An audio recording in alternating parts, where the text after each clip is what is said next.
कहानी का ये 8वां भाग देखने से पहले इसके पहले सभी भाग अवश्य देखें। दादी माँ की नाराजगी विराट से सही नहीं गई। विराट ने दुख और परेशानी की हालत में खुदकुशी करने के इरादे से ढेर सारी नींद की गोलियां खा ली और आत्महत्या करने की कोशिश की। मगर वक्त रहते घर के एक पुराने नौकर को पता चल गया तो उसने दादी माँ को बता दिया। ये सुनकर दादी माँ ने फौरन अपने कमरे का दरवाजा खोल दिया और उसी वक्त डॉक्टर को बुलाकर विराट को बचा लिया गया। विराट बच तो गया मगर उसमें जीने की तमन्ना नहीं रही थी। अपने गुनाह का एहसास उसे अंदर ही अंदर मार रहा था। उसके मन का चैन परिणीता के साथ ही चला गया था। दादी माँ विराट के लिए बहुत परेशान हो गई थी। विराट उनके राठौर खानदान का इकलौता वारिस है। उसे कुछ हो गया तो वो क्या करेंगी? उनके खानदान का वंश खत्म हो जाएगा। उन्होंने अपनी नाराजगी छोड़कर अपना सारा ध्यान विराट पर लगा दिया। दादी माँ की बहुत कोशिशों के बाद विराट ने शराब पीनी छोड़ दी और उनके काफी समझाने पर उसने ऑफिस जाना भी शुरू कर दिया। मगर उसकी उदासी वो बहुत मेहनत करने के बाद भी दूर नहीं कर पाई थी। उसके चेहरे की मुस्कुराहट तो कहीं गायब ही हो गई थी। मुस्कुराहट की जगह उसके चेहरे पर गंभीरता ने ले ली थी और धीरे धीरे उसका स्वभाव भी काफी चिड़चिड़ा होता जा रहा था। ऑफिस में छोटी छोटी बात पर गुस्सा हो जाता मगर परिणीता की खाली जगह देखकर फिर उदास हो जाता। अब तो काम भी वो बस अपना वक्त गुजारने के लिए करता था, वरना ऑफिस में उसका मन नहीं लगता था। बल्कि ऑफिस में तो उसे परिणीता की यादें और भी ज्यादा सताती थी। जब उसे परिणीता की याद सताती तो वो उसे दीवानों की तरह ढूंढने निकल जाता। वो हर शहर की हर गली में उसे तलाश करता। उसके दिल को पूरा यकीन था कि एक दिन परिणीता उसे जरूर मिलेगी और जब तक वो उसे मिल नहीं जाएगी वो उसकी तलाश करता रहेगा। उसका दिल हमेशा उसे एक ही आश्वासन देता, ये जमी हो या आसमां, इस दुनिया के आशिया में वो कहीं तो होगी। तब मिलेगा तेरे दिल को सुकून, इन्हीं कहीं राहों में वो कभी तो मिलेगी। अपने दिल में यही विश्वास लेकर वो जी रहा था। उसके दिल में बस एक ही तमन्ना थी कि बस एक बार परिणीता उसे मिल जाए ताकि वो उसे माफी मांग सके और उसके साथ हुए अन्याय की वो उसे सजा दे सके और अपने बच्चे को समाज में नाम और इज्जत दिलवा सके। अब उसकी जिंदगी बस इसी बात पर ही टिकी थी कि उसे परिणीता को ढूंढना है और उसके साथ हुए अन्याय का इंसाफ दिलाना है। और अब परिणीता अकेली नहीं थी, उसके साथ उसका बच्चा भी था जो शायद अब तक दुनिया में आ चुका होगा। वो अपने बच्चों को देखना चाहता था, उसे प्यार करना चाहता था, उसे अपना नाम देकर समाज में उसे वो मुकाम देना चाहता था जिसका वो हकदार है। वो उसे पिता का प्यार देना चाहता था, जो प्यार उसे अपने पिता से कभी नहीं मिला। अपने बचपन की वो सारी आशाएं जो उसे अपने पिता से थी, वो सब आशाएं वो अपने बच्चे पर पूरी करना चाहता था। धीरे धीरे परिणीता को लापता हुए महीनों गुजर चुके थे। अब तक तो उसका बच्चा जन्म भी ले चुका होगा। किस्मत की ये अजीब विडंबना थी। जब वो अपने पिता का प्यार पाना चाहता था तब उसके पिता का प्यार नहीं मिला और आज वो अपने बच्चे को पिता का प्यार देना चाहता है मगर उसका बच्चा उसके पास नहीं है। आज वो अपने बच्चे का चेहरा तक देखने को तरस रहा है। कैसी किस्मत पाई है उसने, पिता का प्यार उसे कभी मिला नहीं और आज अपने बच्चे को प्यार दे नहीं सकता। अपनी इस बेबसी और लाचारी पर वो तड़प उठता। परिणीता को ढूंढना पाने की लाचारी, अपने बच्चे को ना देख पाने की लाचारी, उसे प्यार ना कर पाने की लाचारी से वो तड़प उठता। तो ऐसे में सिर्फ उसकी दादी ही थी जो उसका सहारा बनती, उसे संभालती, कभी प्यार से तो कभी डांट से उसे इस दुख से बाहर निकालती। तब विराट अपनी दादी माँ के गले लगकर जी भर कर रोता और अपनी बेबसी और लाचारी पर अपनी किस्मत को कोसता। दादी माँ विराट को इस हाल में देखकर अक्सर सोचती कि जब तक वो जिंदा है तब तक वो विराट का सहारा बन सकती है, मगर जब वो नहीं रहेंगी तब विराट को कौन संभालेगा? कौन होगा जो उसके दुख में उसका सहारा बनेगा? कौन उसके अकेलेपन को बांटेगा? वो चाहती थी कि विराट शादी कर ले तो उसकी जिंदगी के सारे दुख मिट जाएंगे। शादी के बाद अपने जीवन साथी के प्यार में वो परिणीता को और उससे जुड़ी हर बात भूल जाएगा। फिर उसके जीवन में भी खुशियां ही खुशियां होंगी। उन्हें लगता था कि परिणीता अब इस दुनिया में जिंदा नहीं है।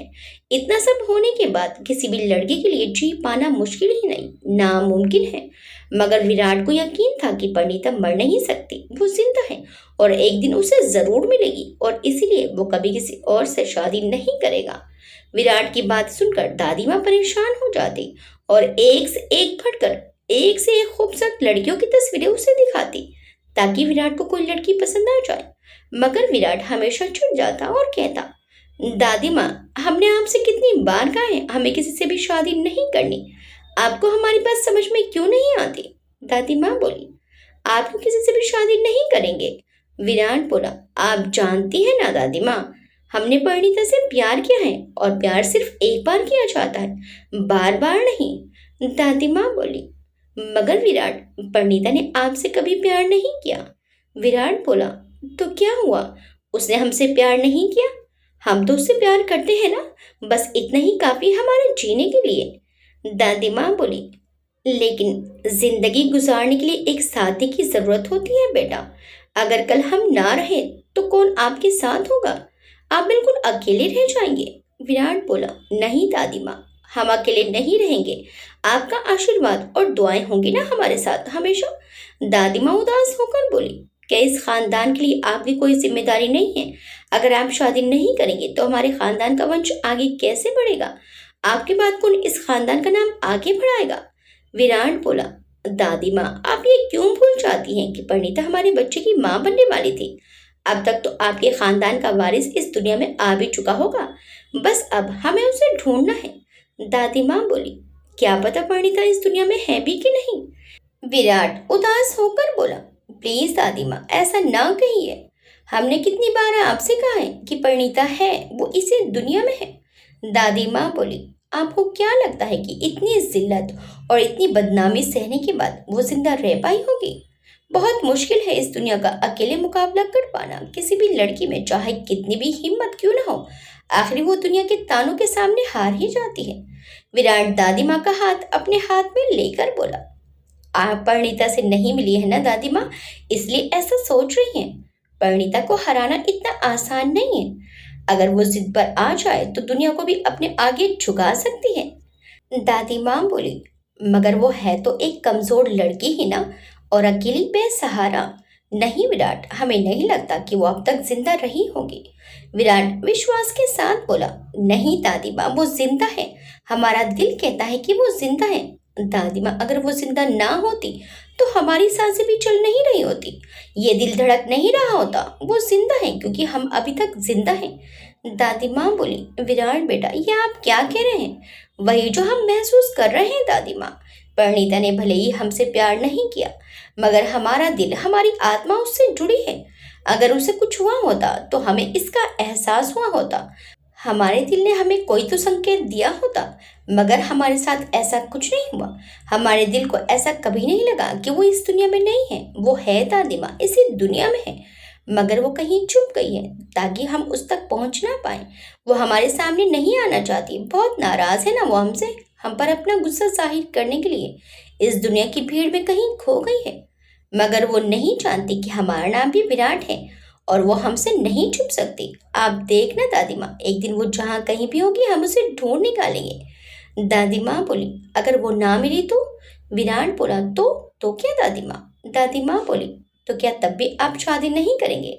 विराट बोला, नहीं दादी माँ, हम किसी और से शादी नहीं कर सकते क्योंकि परिणीता के बाद हम कभी किसी से प्यार नहीं कर पाएंगे और किसी से शादी करके उसका हक ना देना भी तो ठीक नहीं है ना। एक लड़की की जिंदगी बर्बाद करने के दोषी तो हम बन ही चुके हैं, अब एक और जिंदगी बर्बाद करने का दोष हम अपने सिर नहीं ले सकते। दादी माँ निराश होकर बोली, मगर विराट, प्लीज दादी माँ, हमें मजबूर मत कीजिए, हम जानते हैं कि आपको हमारी फिक्र है क्योंकि आप हमसे प्यार करती हैं। फिर वो उनका हाथ पकड़कर और प्यार से अपने दोनों हाथों में उनका हाथ दबाकर प्यार से बोला, दादी माँ, एक आपके सिवा हमें कभी किसी ने प्यार नहीं किया। आपका प्यार हम पर कर्ज है और आपका ये कर्ज हम इस जन्म में तो नहीं उतार पाएंगे। दादी माँ की आंखों में आंसू भर गए। वो प्यार से विराट के गाल पर हाथ रखकर बोली, ये आज आप कैसी बातें कर रहे हैं? क्या माँ बाप का प्यार बच्चों के लिए कर्ज होता है? विराट नम आंखों से बोला, दादी माँ, हमने अपने माँ बाप का प्यार तो देखा नहीं, बस एक आप ही हैं जिन्होंने हमें माँ बाप से भी बढ़कर प्यार किया। मगर हमने आपको सिवाय दुख के और कुछ नहीं दिया। मगर हम भी क्या करें दादी माँ, हमारे नसीब में कोई खुशी है ही नहीं, तो फिर हम आपको खुशी कहाँ से दें। दुआ कीजिए दादी माँ कि अगले जन्म में हम आपका बेटा बनकर इस दुनिया में आए, मगर उस जन्म में हमारा नसीब ऐसा ना हो, हमें अपना प्यार पाने के लिए अपने तकदीर से लड़ना ना पड़े। दादी माँ बोली, विराट बेटा, आपको भी किसी का प्यार मिल सकता है, बस आप शादी के लिए मान जाइए। फिर देखना आपकी जिंदगी में खुशियां ही खुशियां होंगी, प्यार ही प्यार होगा। विराट, हम आपके लिए परिणीता से भी ज्यादा खूबसूरत लड़की ढूंढ कर लाएंगे, बस आप हाँ कह दें। वो बोला, हाँ कह दें शादी के लिए और भूल जाए वो सब जो हमने परिणीता के साथ किया। भुला देंगे किस तरह अपनी खुशियां पाने के लिए हमने उसकी खुशियों को बर्बाद कर दिया। भुला दें वो सब कि हमारे स्वार्थ की वजह से उसने अपना सब कुछ खो दिया। कैसे दादी माँ, कैसे भुला दे। दादी माँ बोली, विराट कब तक, आखिर कब तक आप अपने आप को सजा देते रहेंगे। जिंदगी आगे बढ़ने का नाम है, जो हुआ उसे एक बुरा सपना समझकर भूल जाइए बेटा।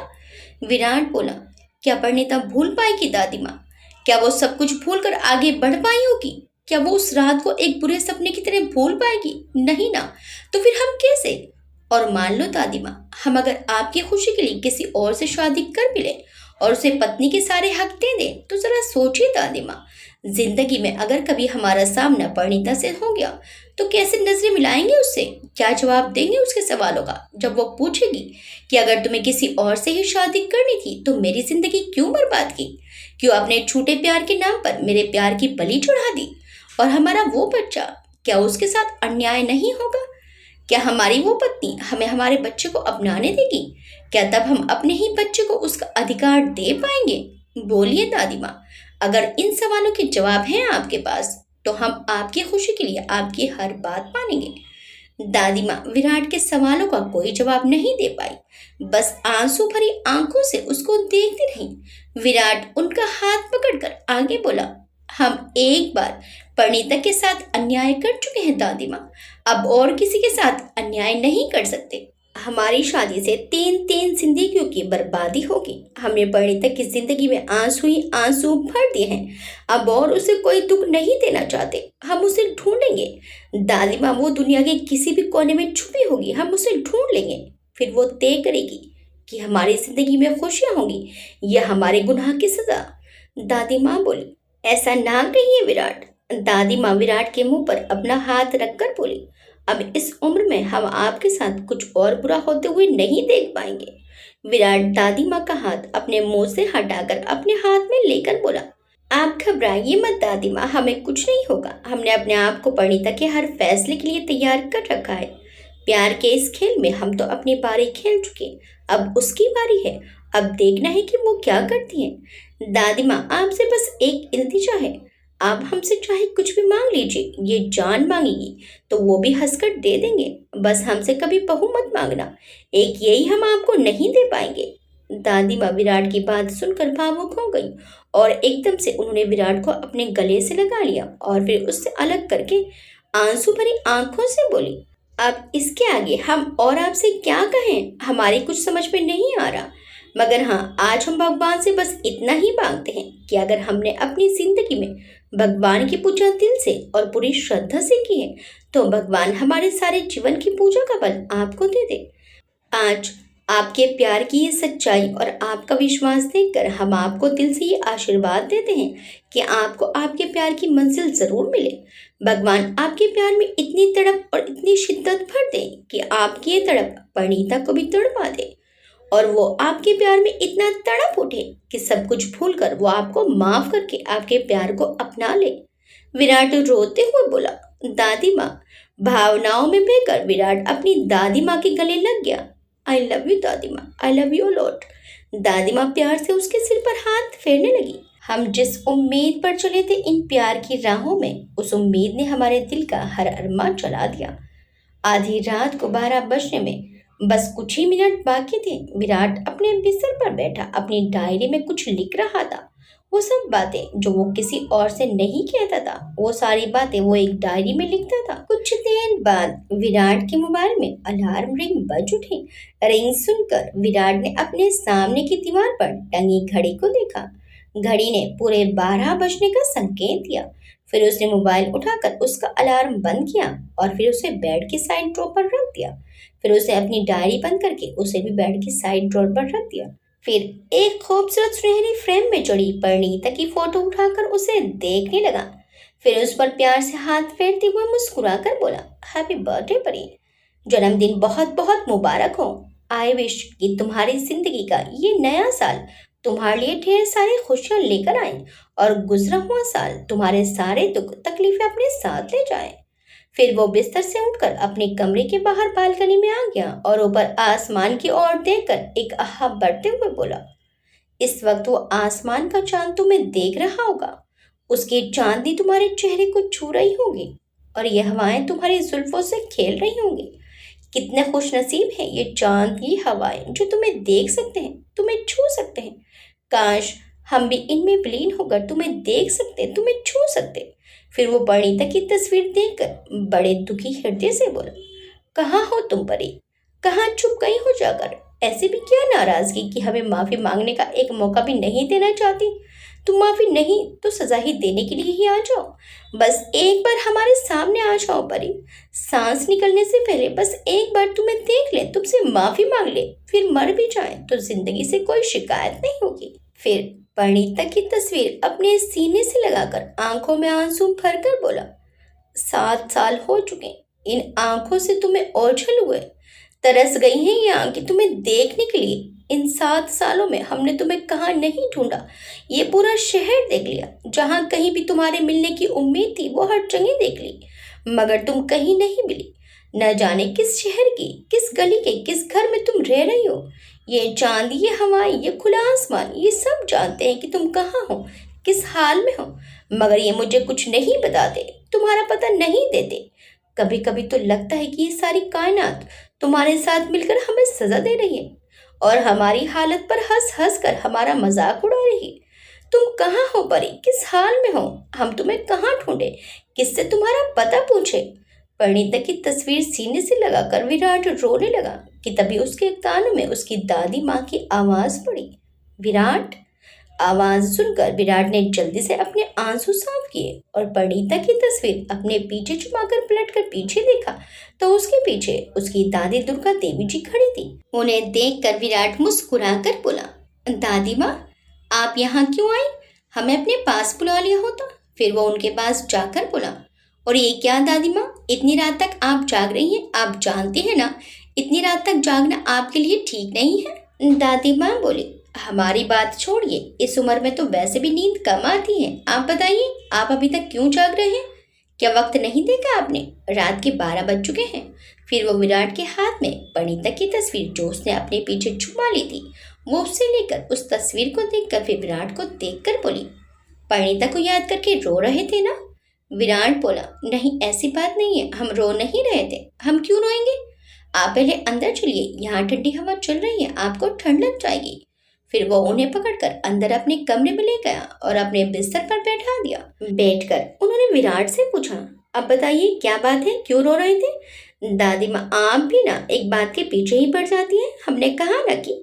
दादी माँ बोली, विराट, ये बहाने किसी और के सामने बनाना, हम आपका चेहरा देखकर बता सकते हैं कि आपके दिल में क्या चल रहा है। विराट उन्हें देखकर मुस्कुरा दिया। फिर वो उनके हाथ से परिणीता की तस्वीर लेकर उसे बेड के साइड ड्रॉर पर रखकर फिर उनके पास बैठकर बोला, आज परिणीता का बर्थडे है तो। दादी माँ बोली, अरे हाँ, हम तो भूल ही गए थे, हर साल आप परिणीता के बर्थडे पर 12 बजे तक जागते हैं उसे बर्थडे विश करने के लिए।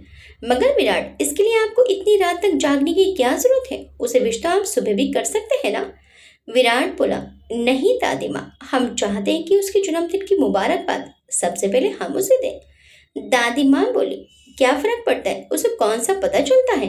विराट मुस्कुराकर बोला, मगर हमारे मन को तो सुकून मिलता है ना। दादी माँ बोली, विराट बेटा, क्या भी आपको लगता है कि वो जिंदा होगी। 7 साल हो गए बेटा, तुमने कितना ढूंढा उसे, सब जगह देख लिया, अगर वो जिंदा होती तो कहीं तो मिलती, कभी तो मिलती। विराट उदास होकर बोला, आप चाहे कुछ भी कहें दादी माँ, मगर हमारा दिल कहता है कि एक दिन वो हमें जरूर मिलेगी। मगर विराट, दादी माँ ने कुछ कहना चाहा, मगर विराट बीच में ही बोल पड़ा, वो है दादी माँ, वो है। हमारा दिल उसे महसूस करता है, इन हवाओं में हमें उसकी महक महसूस होती है। दादी माँ बोली, ये आपका पागलपन है, आपकी दीवानगी है और कुछ नहीं। आप क्यों अपनी जिंदगी बर्बाद कर रहे हैं? भूल जाइए उसे, वो अब आपको नहीं मिलेगी, मर चुकी है वो। विराट नाराज होकर बोला, प्लीज दादी माँ, बार बार ऐसी मनहूस बात अपने मुंह से मत निकालिए प्लीज। आप ही कहती है ना कि बार बार कहा गया झूठ भी सच हो जाता है, तो फिर क्यों आप बार बार ऐसी मनहूस बात करती हैं, वो भी आज उसके जन्मदिन पर। प्लीज दादी माँ, दोबारा ऐसा कभी मत कहिएगा, वरना हम आपसे बात नहीं करेंगे। दादी माँ नाराज होकर बोली, अच्छा तो परिणीता के लिए आप अपनी दादी से बात नहीं करेंगे?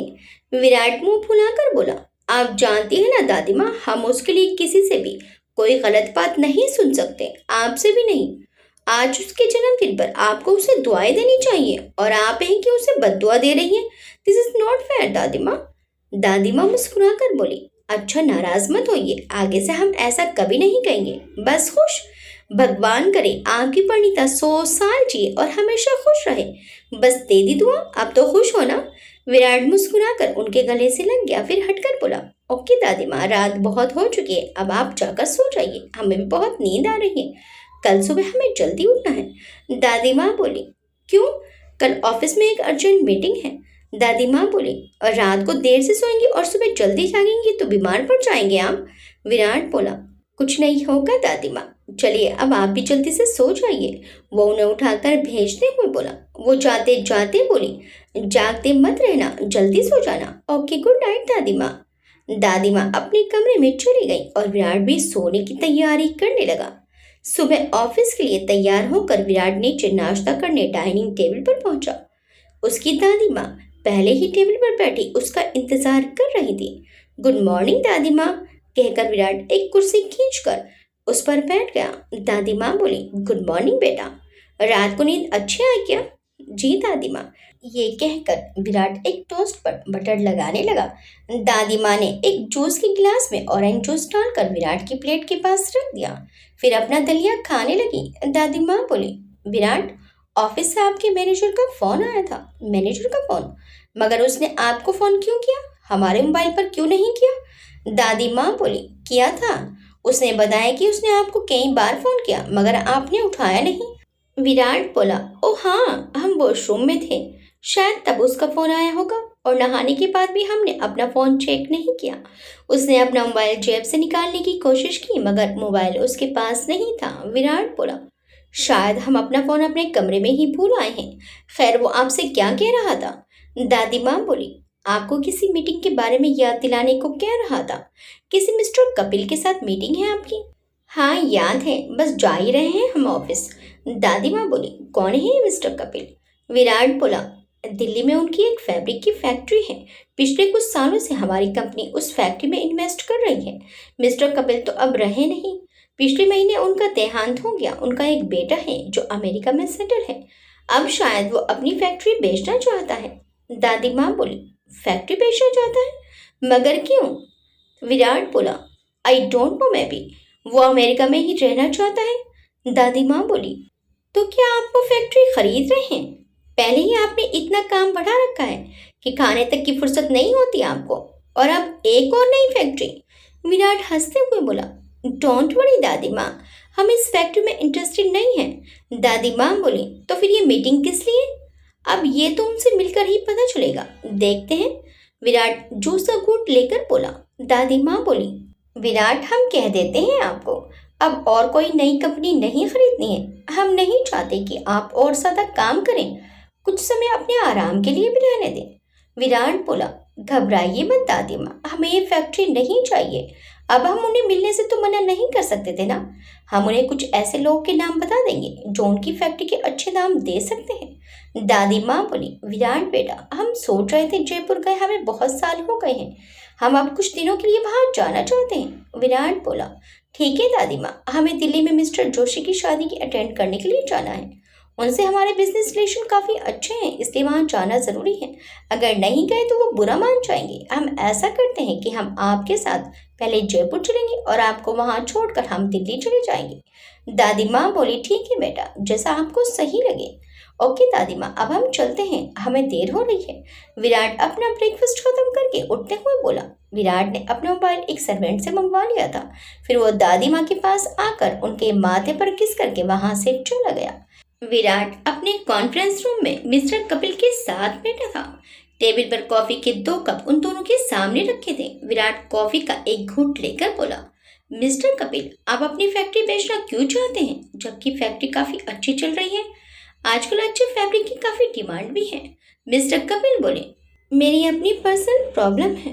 मेरा अमेरिका में एक छोटा सा बिजनेस है जो मैंने बहुत मेहनत से सेटल किया है।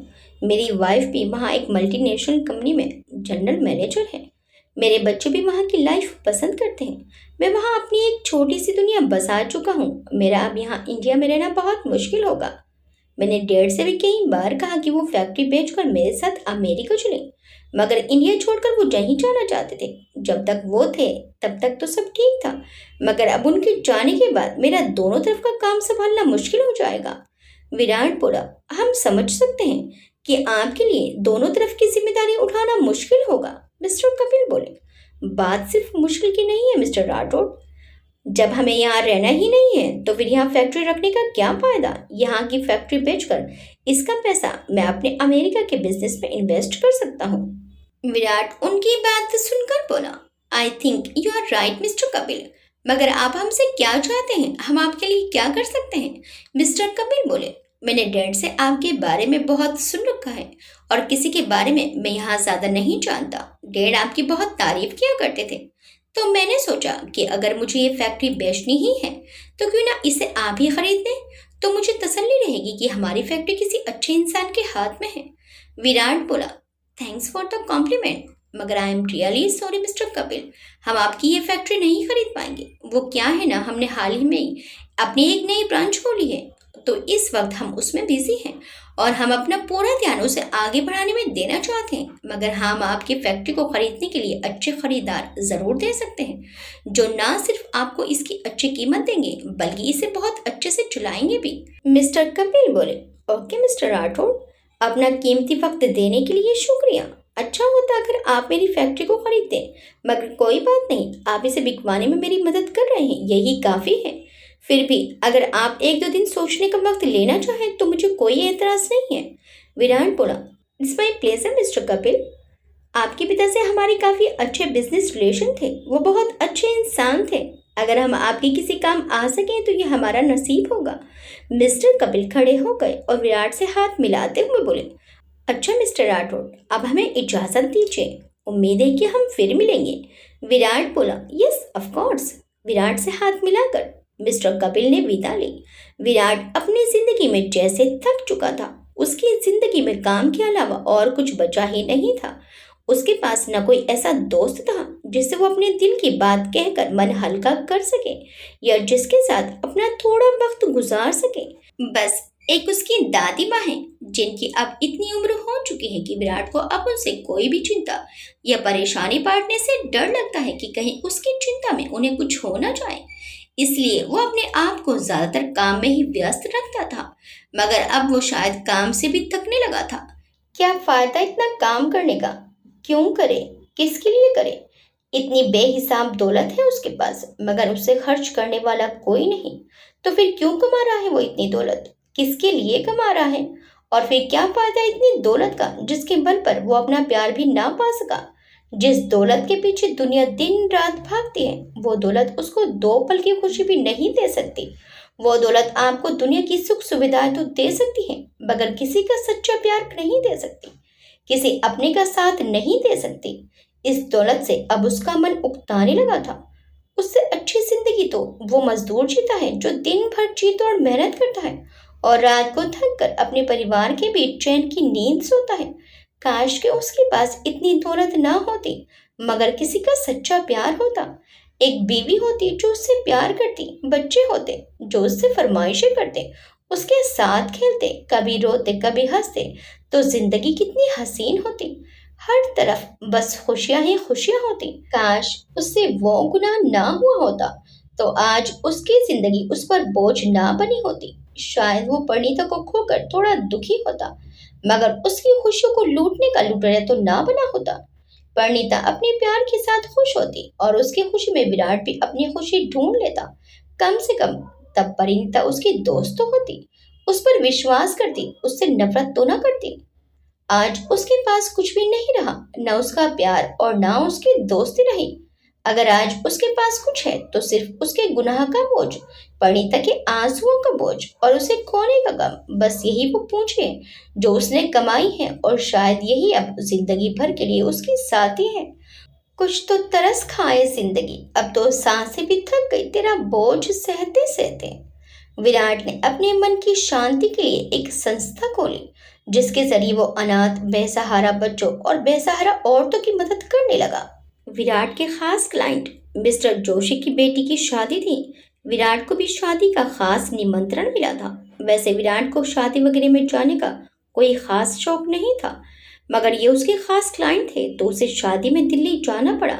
वो दादी माँ को अपने प्राइवेट जेट से पहले जयपुर अपने महल छोड़कर दोपहर को दिल्ली निकल गया।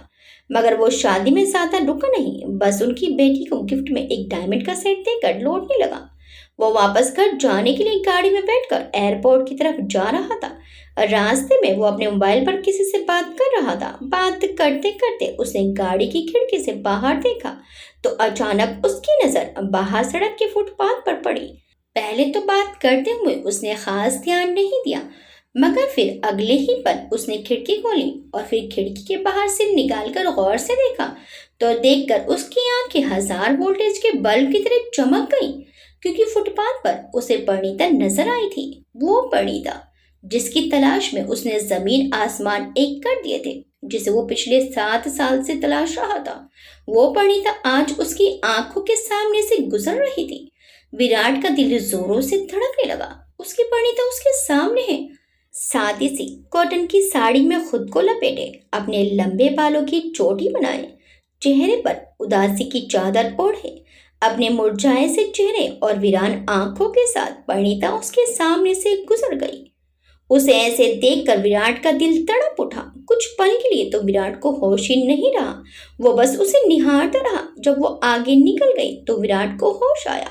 उसने जल्दी से गाड़ी रुकवाई और गाड़ी से उतरकर परिणीता के पीछे उसे आवाज देता हुआ दौड़ पड़ा।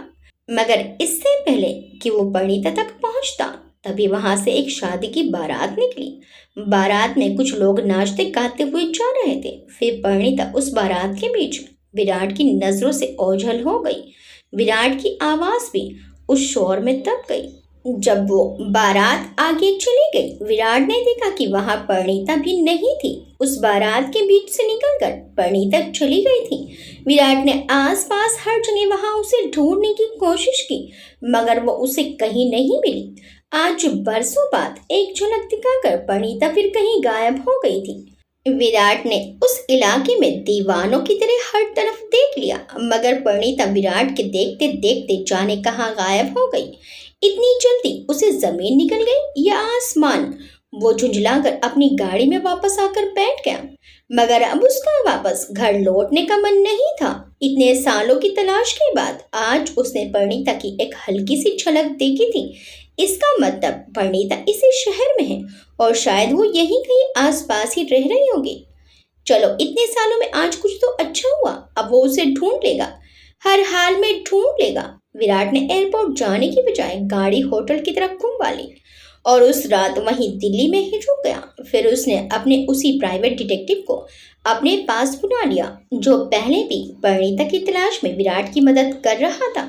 विराट ने उसे उस जगह के बारे में बताया जहां उसने परिणीता को देखा था और फिर कुछ ही देर में वो वहां से गायब हो गई थी। विराट की सारी बात सुनकर वो डिटेक्टिव बोला, मिस्टर राठौड़, क्या परिणीता जी ने आपको देखा था?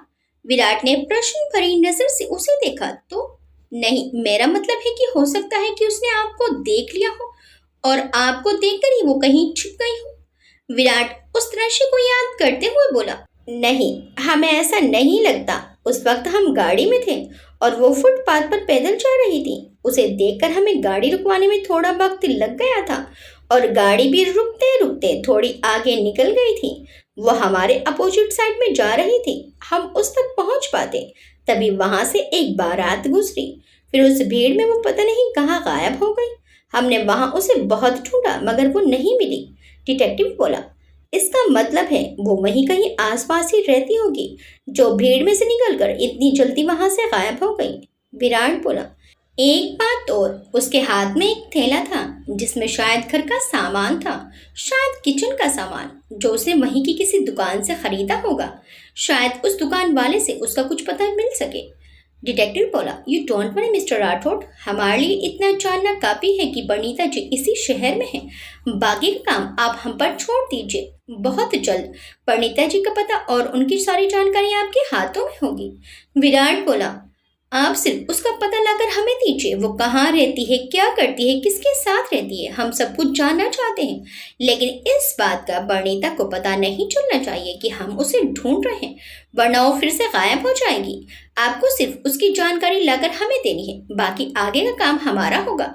डिटेक्टिव बोला, एक बात जानना चाहता हूँ मैं, इफ यू डोंट माइंड। जी कहिए। डिटेक्टिव बोला, आप 7 साल से उन्हें पागलों की तरह ढूंढ रहे हैं, मगर मैं अब तक ये नहीं जानता कि आपका उनसे रिश्ता क्या है और वो क्यों आपसे छुप रही हैं। विराट कुछ देर तक चुप रहा। उसे कहता भी तो क्या कहता। फिर कुछ सोचकर वो बोला, आपका काम है उसका पता लगाकर हमें देना। इससे ज्यादा आपको जानने की जरूरत नहीं। हमें परिणीता का पता चाहिए। उस इलाके का चप्पा चप्पा छान मारिए। हम इसके लिए आपको मनचाही फीस देंगे, मगर हमें हर हाल में परिणीता की पूरी जानकारी चाहिए। डिटेक्टिव खड़ा होकर बोला, ओके मिस्टर राठौड़, समझिए आपका काम हो गया। अब परिणीता जी ज्यादा दिन तक आपकी नजरों से दूर नहीं रहेंगी। उसी दिन से वो डिटेक्टिव परिणीता की तलाश में लग गया। सबसे पहले वो उस जगह गया जहां विराट ने उसे देखा था, मगर वहां के आसपास के किसी भी इलाके में परिणीता के होने का कोई निशान नहीं मिला। फिर वो वहां की दुकानों में पता करने गया। विराट ने उसे बताया था कि परिणीता के हाथ में घर के सामान का थैला था। उसने सोचा कि ज्यादातर गरीब घरों की औरतें घर का राशन बहुत बड़ी दुकानों से नहीं, छोटी दुकानों से खरीदती हैं ताकि उन्हें वाजिब दामों पर अच्छा राशन मिल सके। और जिस दुकान से हमेशा राशन खरीदा जाता है वो दुकानदार अपने ग्राहक के बारे में भी जानता ही होगा। फिर वो उस इलाके की छोटी दुकानों में गया और परिणीता की तस्वीर दिखाकर उनसे परिणीता के बारे में पूछने लगा। बहुत सी दुकानें देखने के बाद जब वो एक दुकान में परिणीता की तस्वीर दिखाकर उनसे पूछने लगा तो दुकानदार कुछ तीखी नजर से उसे देखकर बोला, क्या बात है भाई, तुम काहे इनके बारे में पूछ रहे हो? देखो भैया, हम कोई ऐसे वैसे आदमी नहीं है जो तुम्हें ऐसे ही किसी औरत के बारे में बता देंगे। पहले बताओ कौन हो तुम और काहे पूछ रहे हो इनके बारे में। डिटेक्टिव बोला, अरे आप मुझे गलत मत समझिए। दरअसल मैं इनका रिश्ते में दूर का भाई लगता हूँ। सालों से नहीं मिला हूँ अपनी बहन से। मुझे बस इतना पता है कि वो इसी शहर में इसी इलाके में रहती हैं, मगर एड्रेस मुझसे खो गया है। बस इसीलिए लोगों को उसकी फोटो दिखाकर उसके बारे में पूछ रहा हूँ, शायद कुछ पता मिल जाए। दुकानदार बोला, मगर हमने तो सुना है कि इनका बस दुनिया में कोई नहीं है। डिटेक्टिव बोला, मैं उनका सगा भाई नहीं हूँ, दूर का रिश्तेदार हूँ। सालों बाद दिल्ली में आया था तो सोचा उनसे भी मिल लूं, मगर लगता है मुझे उनसे मिले बिना ही जाना पड़ेगा। दुकानदार थोड़ा नरम होते हुए बोला, क्या तुम सच में परिणीता बहन के भाई हो? परिणीता नाम सुनकर डिटेक्टिव की आंखों में चमक आ गई। वो बोला, हाँ, क्या तुम जानते हो कि वो कहाँ रहती है? दुकानदार बोला, हाँ, वो हमारी दुकान से ही तो घर का सारा सामान खरीदने आती है हर महीने।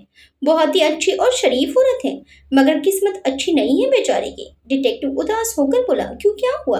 दुकानदार बोला, अरे तुम भाई होकर भी नहीं जानते हो क्या? डिटेक्टिव बोला, मैंने कहा ना, कई सालों से नहीं मिला हूँ उससे। अगर तुम मुझे बता दो कि वो कहाँ रहती है तो एक भाई परसों बाद अपनी बिछड़ी बहन से मिल सकेगा, या फिर अगर तुम्हारे पास उसका कोई फोन नंबर है वही दे दो। दुकानदार बोला, नहीं, फोन नहीं रखती है वो अपने पास। उसे सुनकर ताज्जुब हुआ कि इंटरनेट के जमाने में परिणीता के पास एक फोन नहीं है। डिटेक्टिव बोला, अच्छा तो फिर घर का पता ही दे दो। दुकानदार ने परिणीता के घर का पता उसे दे दिया। दुकानदार से परिणीता के घर का पता लेकर वो उसके घर के आसपास के लोगों से परिणीता के बारे में जितना वहां के लोग जानते थे वो जानकारी लेकर शाम को विराट से मिलकर उसे सब कुछ बता दिया। परिणीता का पता जानकर विराट की खुशी का ठिकाना नहीं रहा। वो खुशी से झूमता हुआ उस डिटेक्टिव के गले से लग गया।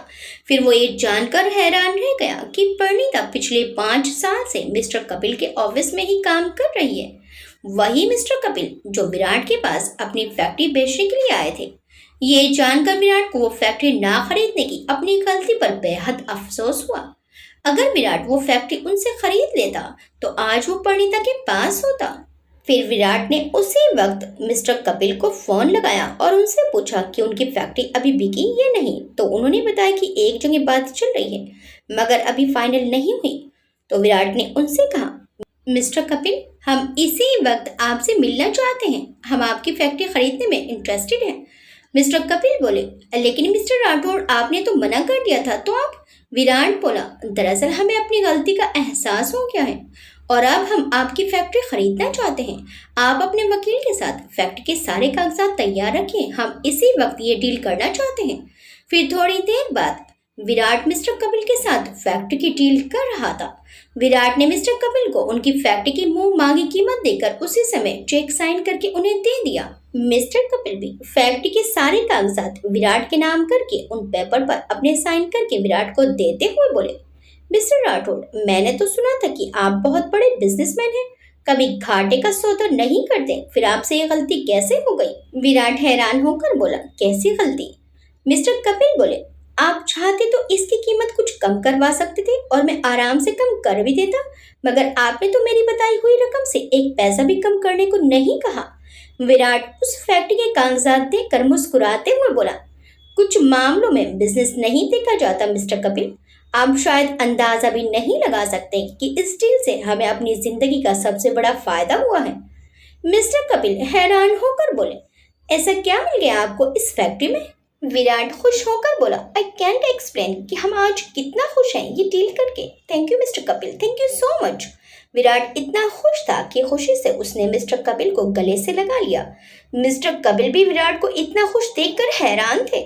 मिस्टर कपिल थोड़ी देर बाद चले गए और विराट फौरन जयपुर के लिए निकल गया, क्योंकि ये खुशखबरी वो दादी माँ को फोन पर नहीं देना चाहता था। दादी माँ महल में घुसते ही विराट ने उन्हें पुकारना शुरू कर दिया।